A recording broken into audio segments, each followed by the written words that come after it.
Welcome back, digital watch fans, to Vintage Digital Watches and to this fault finding video.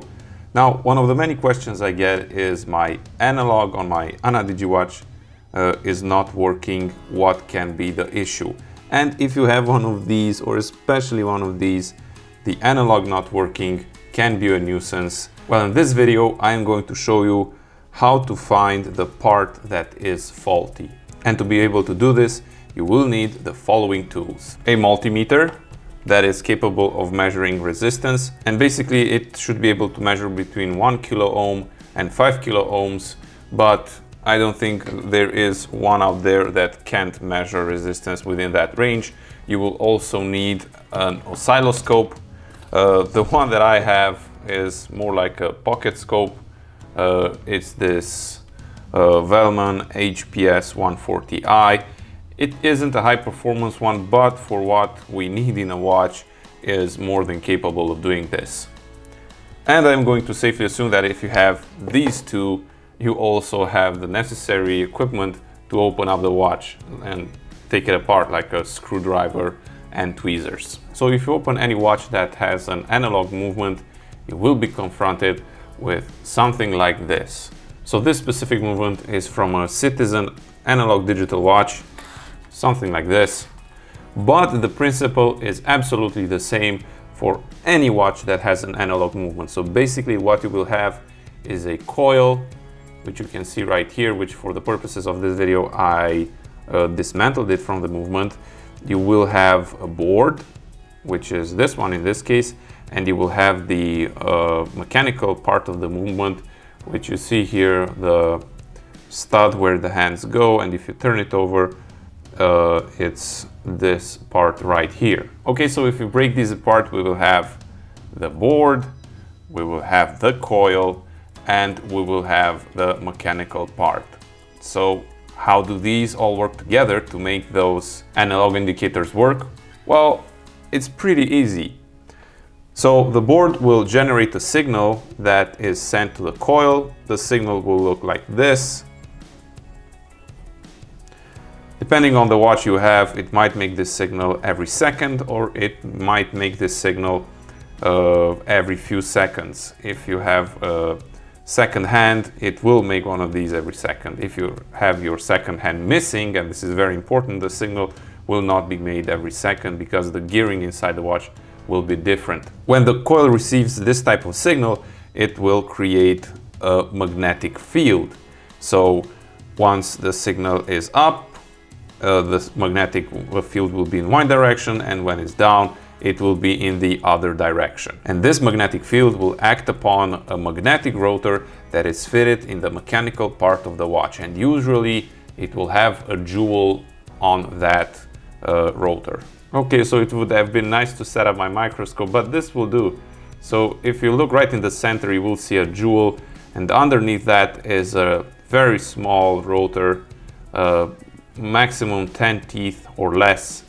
It has that jewel, and it's magnetic. So every time the coil will generate, every time it receives one of those magnetic fields, it will do a small turn. And doing small turns multiple times will in fact generate the movement of the analog hands. Okay, so you can imagine that the fault can come from three places. You might have a seized movement, you might have a bad coil, or you might have a bad circuit block. So I am going to show you how to test these, and I am going to start from this end and travel to this end with the fault finding, because the fault finding from this side is significantly easier done than the fault finding on this side.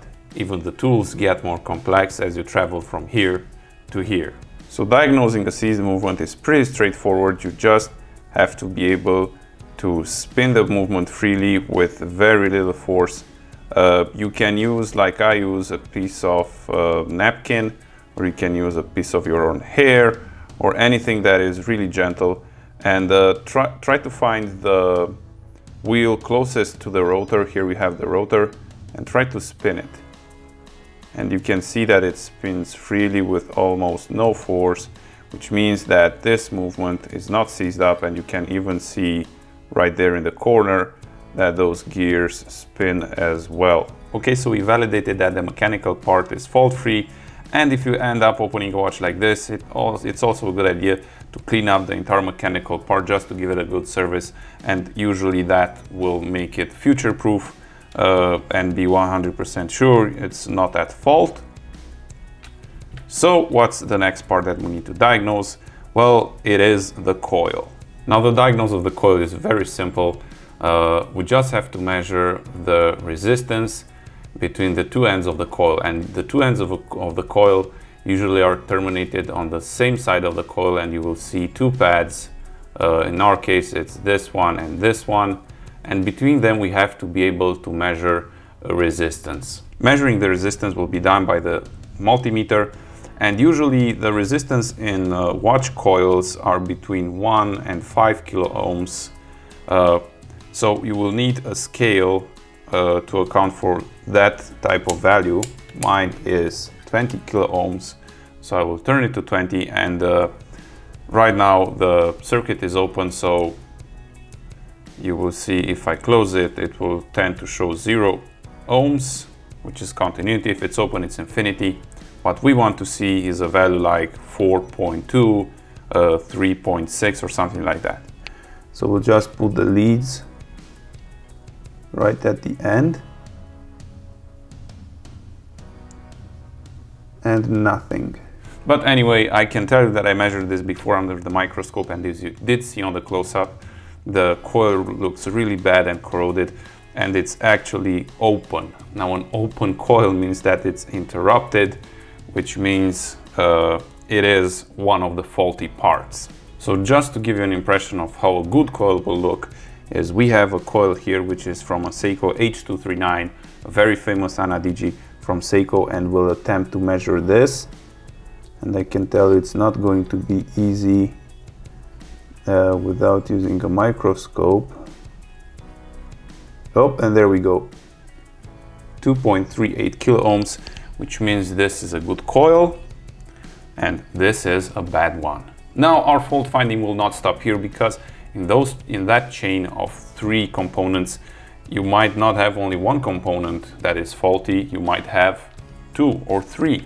So let's continue with the circuit board. So to measure the signal from the board, we first have to identify the pads that go from the board to the coil, and that can be done visually, and I know for a fact, because I checked before, that I have this pad, this one, and this pad. Here is where the coil would sit, so I would have to measure with my scope between this and check for a signal. And we'll do that right now. And in the upper right corner you have the screen of my oscilloscope. You can see I set it to 20 milliseconds per division on the time scale and 0.1 volts per division on the volt scale. You can go with that setting as well, but it depends on your oscilloscope. So let's go ahead and measure those 2 points.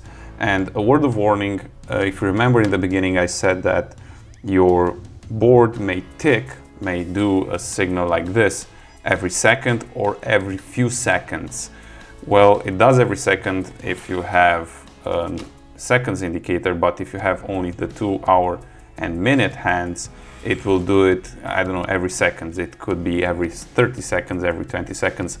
So we'll just have to wait. And this watch is from this movement is from a watch similar to this, but one that doesn't have the second indicator. So we'll have to wait a bit to see the signal. Okay, and keeping our fingers crossed, we'll see either the up one or the down one. I might speed the video up if it takes too long. Okay, where are you? Oh, and you just saw it on the left there. I'll keep it a little longer, so maybe we'll catch it somewhere in the screen, in the middle of the screen of the scope.